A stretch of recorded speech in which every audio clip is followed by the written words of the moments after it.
I didn't realize my life was being rewritten until the moment I walked through the front door and found my brother standing in my hallway with a tape measure, humming like he owned the place.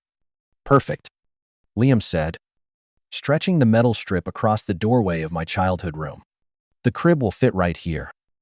I was still in uniform boots, dusty, a shirt clinging to me from a 14-hour shift repairing downlines after a storm. I hadn't even taken off my tool belt. "What are you doing?" I asked. Liam grinned like this was some grand reveal on a home renovation show. "We're converting your room for the baby." For a second, I thought he was joking. Then I noticed my mother behind him, holding a stack of fabric swatches like a prop she wasn't quite sure how to use. My father was further back, arms crossed, already bored of the emotion he knew I was about to have. "You're," what I said. "We need the space." Liam continued breezily. "You're hardly here anyway. And it's time you started thinking about moving out." I felt something inside me crack, not loudly, not dramatically, just a clean, silent fracture. I had been paying them $200 a month for that room. Rent? They called it. Support, I told myself.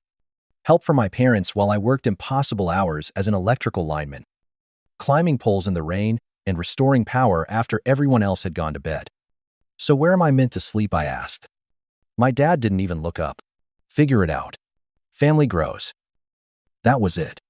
That was my notice. Not a conversation. Not a request. A decision made without me, using my life as the collateral. I looked at them, Liam smiling, my mother pretending not to meet my eyes, my father drinking his coffee like this was normal. And something in me finally stopped bending. I wasn't the kind of son people expected to still be living at home at 28. Not because I was so successful I'd outgrown my family. And not because I was failing in life either. I existed somewhere in the middle, steady job, steady paycheck, steady exhaustion, enough to keep going, never enough to build something of my own. And for years, I told myself I stayed because it was practical. But really, I stayed because leaving felt like admitting they didn't care enough for me to stay. Growing up, my family insisted they were close. That's how my father described us to neighbors. Anyway, tight-knit, hands-on, always there for each other. It sounded warm when he said it, but in reality, it meant we were held together by obligation, not affection. My parents believed love looked like sacrifice, so they expected it from me first. Always me. I'm the middle child, not oldest enough to be respected, not youngest enough to be cherished. Liam, my older brother by 3 years, had always been the golden one. Charismatic, loud, the kind of person people instantly notice in a room. He could charm a parking ticket away. My parents adored him, still do. My mother bragged about his job at a marketing firm like he'd invented the profession. My father, who believed real work required sweat and tools, still called him a natural leader, as if the universe had prepackaged him that way. My younger sister, Nora, was the delicate one.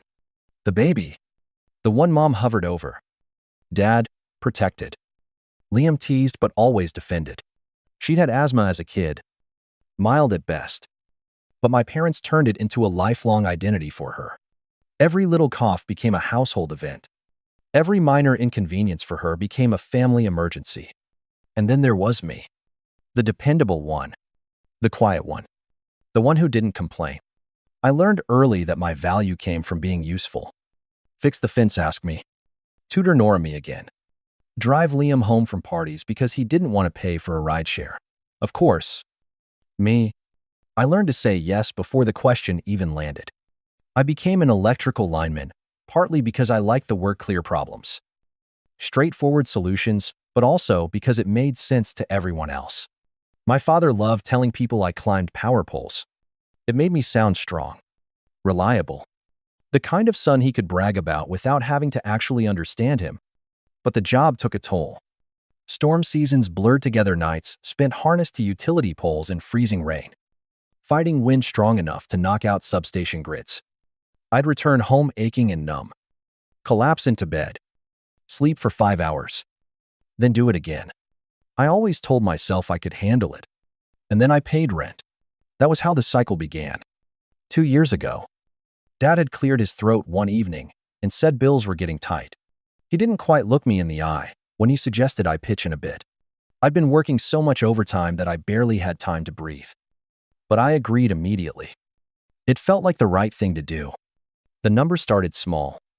Then it grew and grew until somehow, without me noticing, I was paying $2, $200 a month to live in a room they now claimed I didn't really use. My father framed it as fairness. You're an adult, son. It's time you carried your share. But I wasn't carrying my share. I was carrying everyone else's. My parents had always been subtle about taking. Not outright manipulative, at least not in ways I recognized. They used guilt instead of demands. Disappointment instead of anger. Silence instead of arguments. My mother would sigh dramatically whenever I mentioned being tired, as if exhaustion were a luxury she wasn't allowed. My father would remind me of all they'd done through the years, saying it softly, almost sadly, which somehow made me feel worse than if he'd yelled. Then there was my grandfather, my father's father, who lived with us until I was 19. He was the only one who saw me. Really saw me. He'd been a lineman too before he retired. He understood storms, fatigue, the bone-deep weariness that comes from physical work. He'd sit with me in the backyard, telling quiet stories about power crews he'd trained, about nights where he'd helped restore electricity to entire towns after hurricanes. Whenever I doubted myself, he'd pat my shoulder and say, "You're stronger than you let yourself believe." He never asked me for anything except company. He never took from me.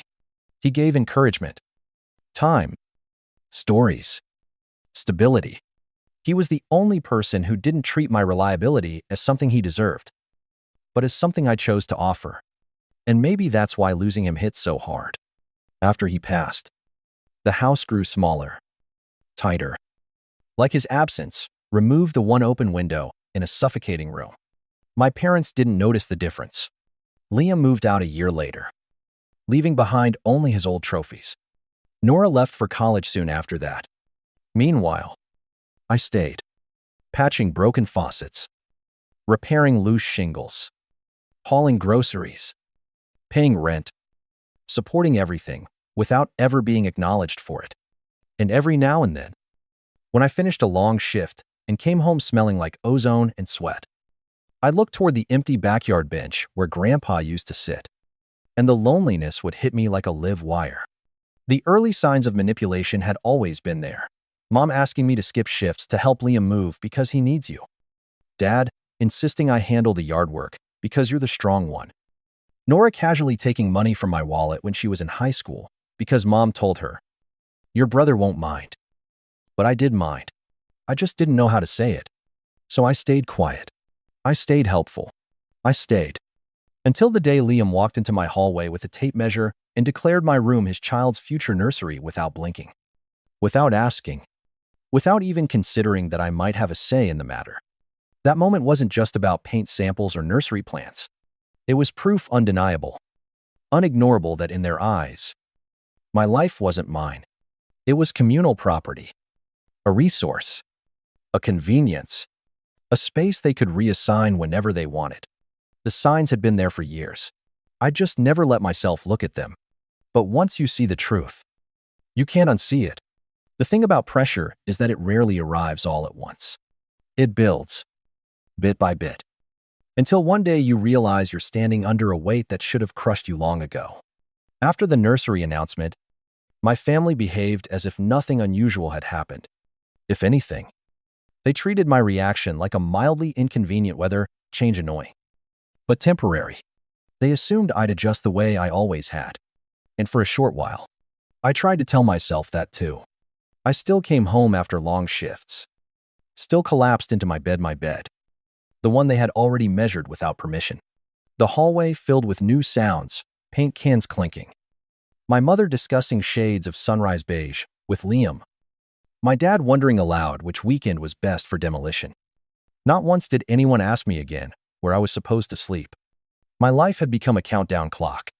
And I wasn't even the one who set it. The subtle pressure became constant. My mother began hinting softly at first that maybe I should work more overtime to help with expenses. She said it gently, like a suggestion, but it was the same tone she used when she wanted something without admitting she wanted it. Liam started leaving baby catalogs on the kitchen counter, open to pages that featured $1,000 cribs and designer wallpaper. "You have a good job," he told me one night while microwaving leftovers. "You'll be able to help us make it nice." Help us. Not offer. Not contribute. Not give. Help. As if it were already settled. Even my father, who usually stuck to commands instead of implications, it began asking pointed questions. "You've been saving up, right?" he'd say. "Pretty soon, things will get tight around here with the baby." It wasn't a request. It was a warning. At dinner one night, Mom brought up the topic I'd been avoiding. We were thinking she always used we for decisions. She didn't want to own that maybe you could take the basement bedroom. It's only temporary. The basement. The one that smelled like damp cardboard and old mildew. The one I hadn't stepped inside since the leak that Dad never properly fixed. The one barely anyone could sleep in without waking up congested. I put my fork down. Why am I the only option? Mom blinked, like the question itself was rude. "Sweetheart, you're the one who's home the least. And Liam and Nora grew up sharing spaces. It just makes sense." It made sense to them because it cost them nothing. Something shifted that night. Small but unmistakable. My silence no longer protected me. It only emboldened them. Every hour I worked. Every bill I paid. Every time I forced myself to swallow my irritation, it all became evidence that I was fine carrying the load. And the load kept getting heavier. The next tightening came from money, always money. One afternoon, I got a text from my mother. "Mom, do you have $300 we can borrow? The credit card bill is high this month." It wasn't, "Can you help?" It was, "Do you have it?" As if the only variable was whether I wanted to hand it over. Before I could respond, another text followed. "Mom, Liam needs to buy some things for the baby. We'll pay you back." They never did. Then came the expectation that I would chauffeur Nora to and from campus while her car was in the shop, something that happened suspiciously often, considering I was paying them rent that supposedly helped with household expenses. Every time I tried to draw a line, the response was the same. "You're part of the family. Help us out." Family, in their vocabulary, translated directly to obedience. But then came the moment that snapped the pattern into something unmistakable. One weekend, while I was at work repairing outage circuits after a lightning storm, Liam texted me a photo. It was my room, my dresser pushed aside, my mattress leaning against a wall, my belongings in boxes. "Liam, getting a head start for the nursery. Don't worry. We'll put your stuff in the basement. You're hardly here anyway." Bro. My chest tightened so hard I had to step away from the crew truck. I called him immediately. "What are you doing?" I asked. Liam sounded genuinely confused. "Relax. We're just prepping. You'll figure something out." That phrase, I'd heard it before. From Dad. From Mom. Now from Liam. Every member of my family had turned "you'll figure it out" into a catch-all solution for any inconvenience my existence caused them. I spent the rest of that shift climbing poles in the rain, soaked to the bone, thinking about how easily they decided my comfort didn't matter. Worse, how easily they'd assumed they could take what was mine simply because it was mine. By the time I drove home that night, something inside me had begun to fracture in long, quiet lines. When I walked inside, Mom greeted me with a cheerful, too bright smile that didn't reach her eyes. "Your brother showed you the room progress. Isn't it exciting?" I stared at her. "You moved my things." Her smile faltered. "You're being so sensitive. It's for the baby." Dad looked up from his chair. "Don't start. It's happening. Be grateful we're letting you stay at all." There it was, the truth spoken outright. Letting me stay. As if the rent I paid didn't eclipse their mortgage. As if the work I did around the house didn't keep it standing. As if being their son was a privilege I was in danger of losing. I felt my jaw tighten. "You didn't ask." Mom waved a hand. "We knew you'd overthink it. This is easier. Easier for them. Harder for me." And suddenly, I saw it clearly. Every demand, every expectation, Every quiet manipulation. None of it was accidental. None of it was about helping. It was about control. About convenience. My entire life had been structured around making their lives easier, even when it made mine harder. And they weren't slowing down. They weren't reconsidering. They weren't even listening. They were tightening the strings because they believed I would never cut them. And for the first time, I wondered what would happen if I did. There are moments in life where the ground doesn't just shift, it gives way entirely. Mine arrived on a Wednesday evening, quiet and uneventful in every way except the one that mattered. I had just finished a brutal double shift, 20 hours spent repairing storm damage across 3 counties. My hands were scraped raw. My arms ached from climbing poles slick with rain. And my eyelids felt like sandpaper. All I wanted was my bed. My room.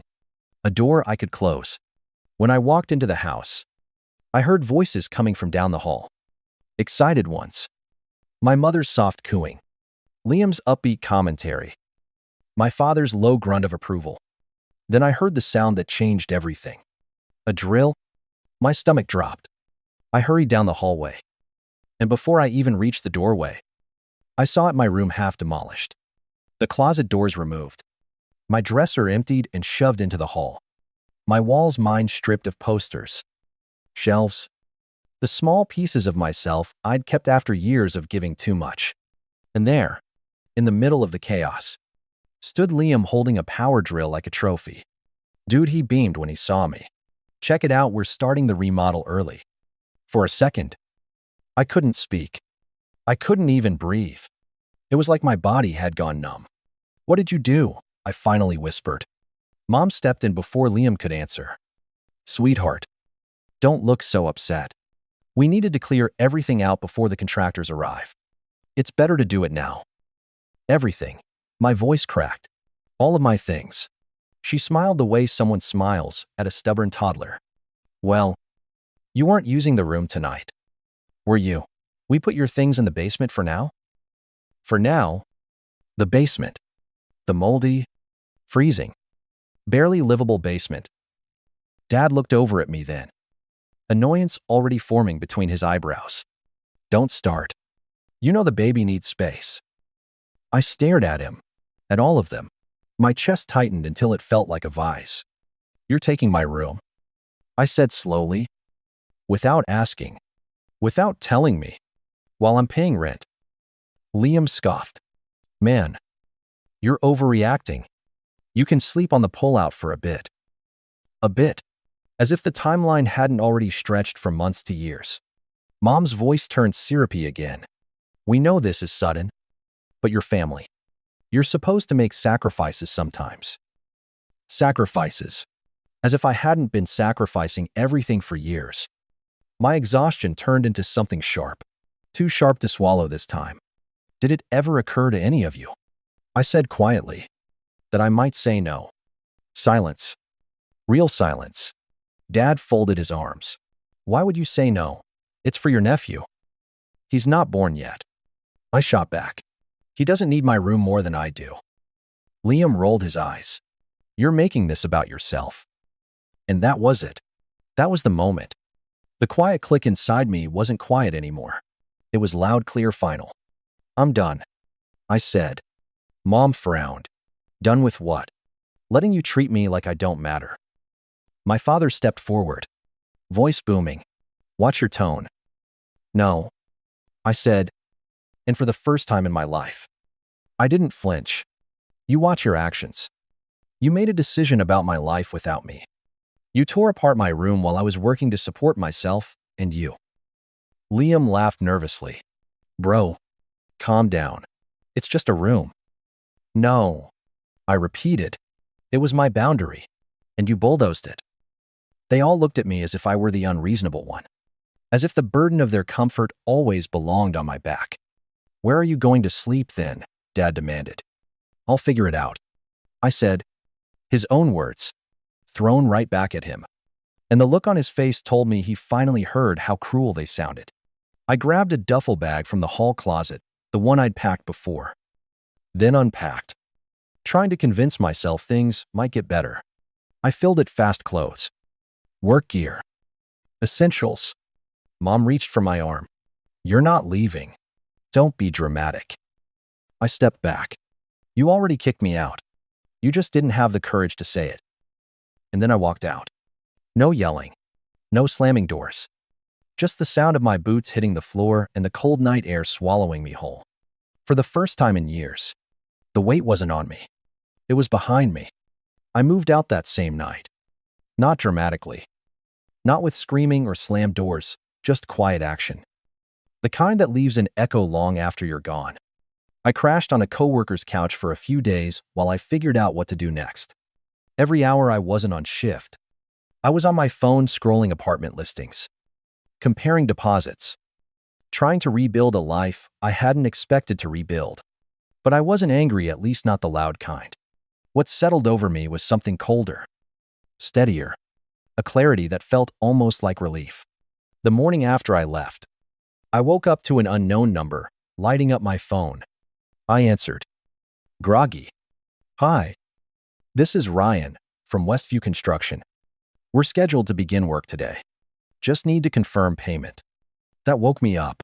Payment? I sat up straight. Payment for what? The nursery remodel. The contractor said cheerfully. Walls. Flooring. Rewiring. Built-in's invoice is for $31. Joe bye. Deposit was supposed to run this morning. My breath froze. Whose name is on that contract? I asked. Yours, he said. Maxwell Hayes. That you? My blood ran cold. Yes, that's me, I said, but I didn't sign anything. Don't start any work. I'm on my way. I hung up and stared at the wall, processing what this meant. My family hadn't just taken my room. They'd taken my name, my identity. They'd used my info to fund a remodel I didn't agree to and maybe couldn't afford even if I wanted to. But maybe for the first time in my life, instead of folding, I felt something sharper resolve. I drove straight to my parents' house. When I pulled up, the contractor's truck was already in the driveway. My mom stepped outside, like she'd been rehearsing her excuses. Max, she said tightly, this is not the time. Why is my name on the contract? I asked, loud enough for the crew to hear. She froze. Sweetheart, calm down. Did you sign my name? I asked again. She opened her mouth. Shut it. Opened it again. It was a family decision. A family decision involving forgery. Liam appeared behind her, smoothie in hand like nothing was wrong. Relax. It's not a big deal. You're paying rent anyway. Rent. They still thought that word gave them access to my entire life. Dad walked out next. Jaw tie. Lower your voice. You're embarrassing us. Good. I thought. I turned to the contractor. I did not sign that contract. Any signature you have is forged. Do not touch anything. The contractor's face drained of color. Okay. Yeah. Then we can't proceed. Mom lunged forward. Max, please don't do this. Just help us? No. I said. I already have. My voice didn't shake. My hands didn't shake. For the first time, I wasn't reacting emotionally. I was acting decisively. I pulled up my banking app, scrolled to the parents' rent transfer, and hit cancel auto pay. A single little green checkmark appeared. Mom gasped. Maxwell, what are we supposed to do now? You'll figure it out, I said quietly. Dad went pale at his own words coming back to him. I wasn't finished. Not yet. I opened my email, changed my password, added two-factor authentication, then did the same for my bank account. Everything they ever had access to gone. You can't lock us out, Mom yelled. It was never yours to be locked into, I replied. Liam scoffed. You're seriously doing all this over a room? I met his eyes. This was never about a room. It was about respect. The contractor cleared his throat awkwardly. I need the homeowner to confirm cancellation. I gestured to Mom. This is your problem now. There was no shouting match. No final blowout.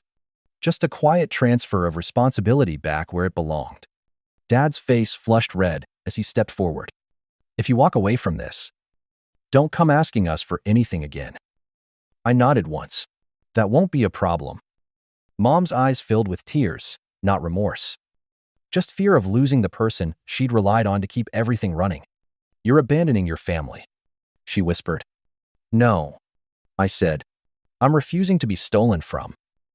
I turned and walked to my truck. Every step felt lighter than the one before it.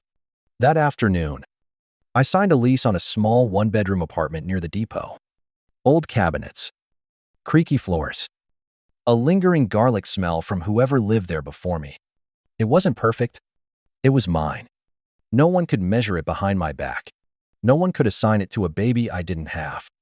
No one could repaint it while I was breaking my back working overtime. 3 days later, my grandfather's sister, Aunt Josie, the only elder left who ever truly cared about me, showed up at my new place with homemade food and a hug that felt like actual support. I heard what happened, she said. You did right? Those 3 words mattered more than any guilt my parents could manufacture. In the quiet that followed, something in me shifted. Fully. Permanently. For the first time in my life, I felt the power of saying no. Not loudly. Not violently. Just firmly enough that the world around me had to rearrange. My family had expected me to fold. Instead, I walked away.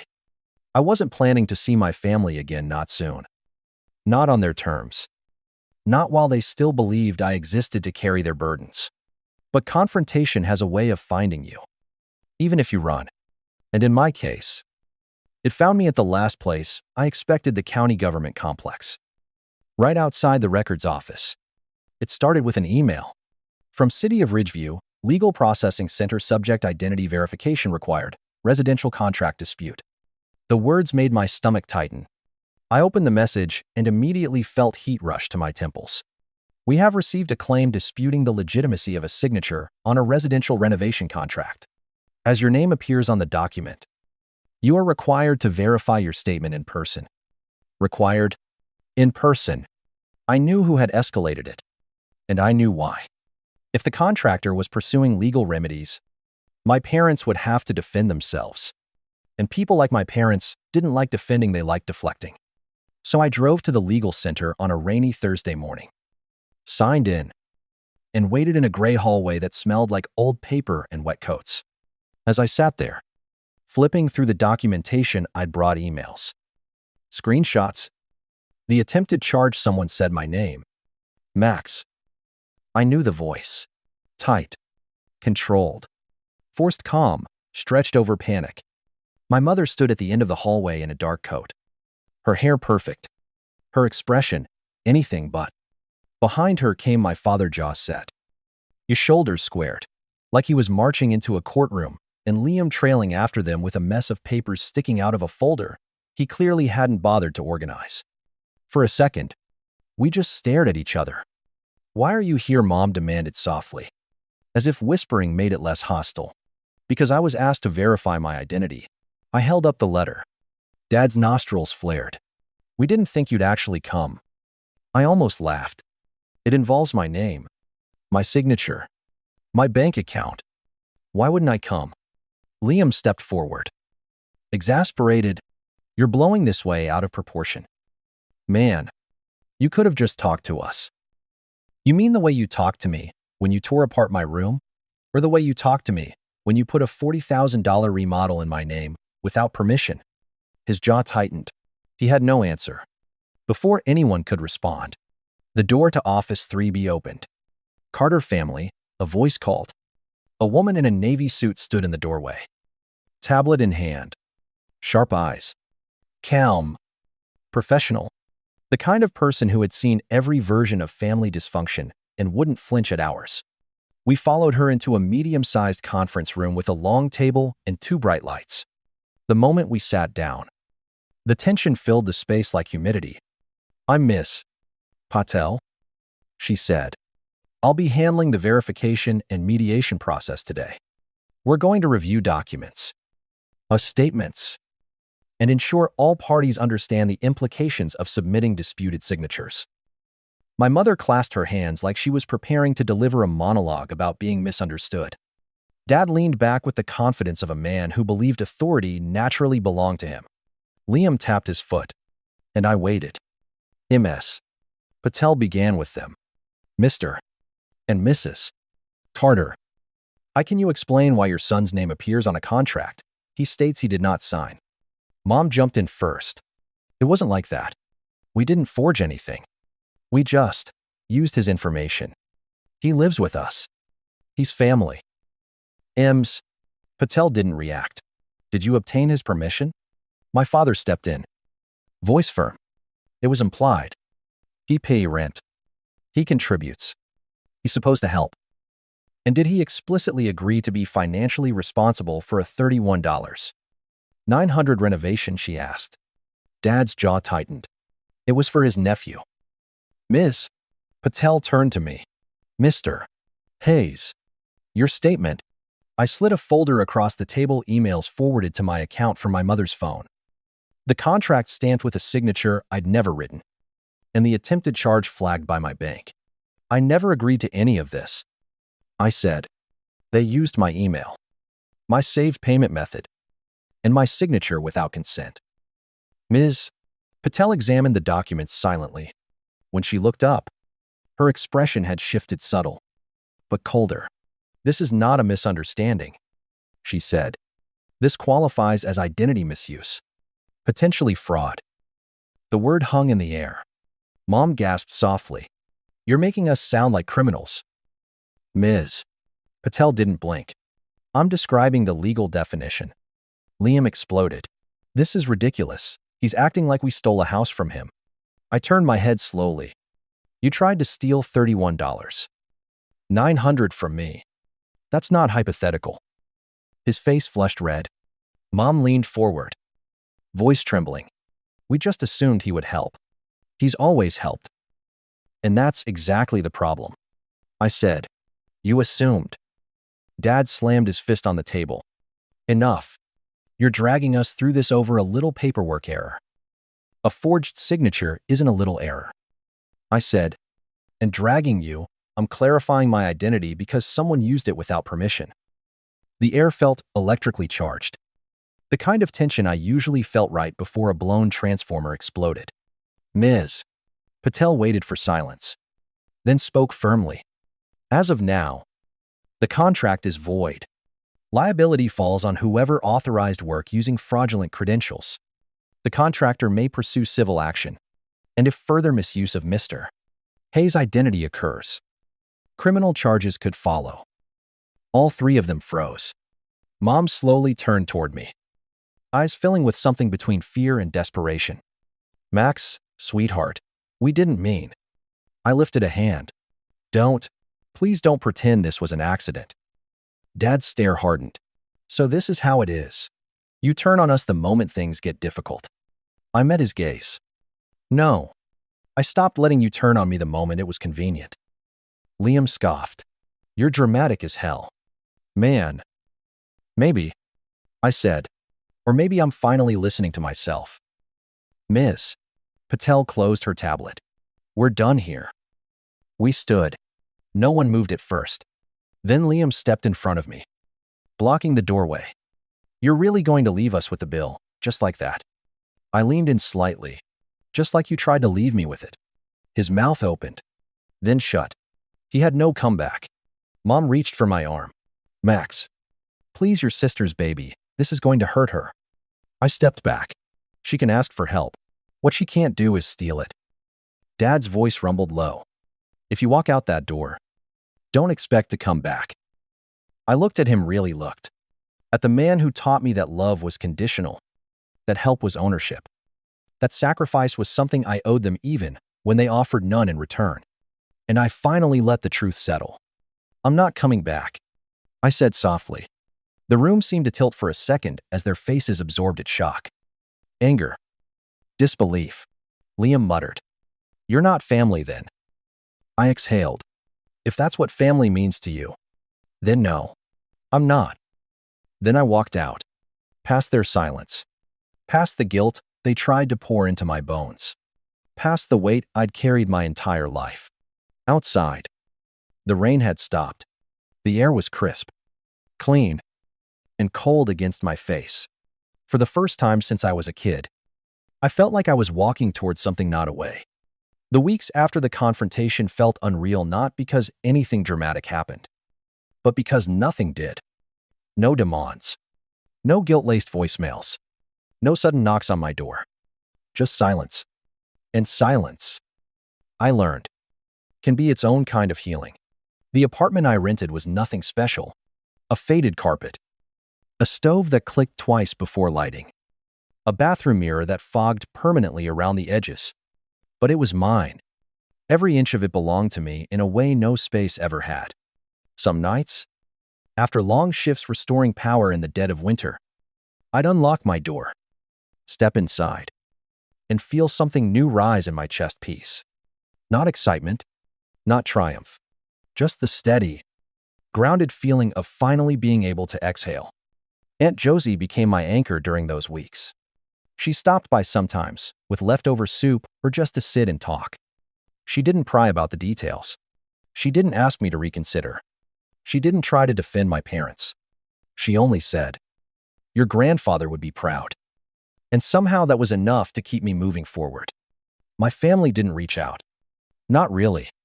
The occasional group text from my mother, "Hope you're well," but nothing real. Nothing that acknowledged what happened. That was its own answer. The contractor's claim against them moved forward. Though I stayed out of it entirely. I had given my statement, my evidence, and my boundaries. The rest wasn't mine to carry anymore. In the quiet of my new life, I began rebuilding not just my routines, but my understanding of what I deserved. I took overtime when I wanted to not, because I needed to fund someone else's comfort. I spent my days off exploring trails outside the city. I fixed up the creaky kitchen cabinets myself, humming while I worked. I slept deeply for the first time in years. And slowly, the heaviness in my chest faded. Healing didn't happen all at once. It came in small moments, morning sunlight across my floor, the taste of the first meal I cooked in my own kitchen, the satisfaction of turning a lock no one else had a key to. One night, as I sat on the couch listening to the low hum of the refrigerator, I realized something simple but life-changing. I hadn't abandoned my family. I had abandoned a role they wrote for me without my consent. And stepping out of that role felt like stepping out of a burning building, one I didn't realize I'd been trapped in for years. I didn't know what the future would bring.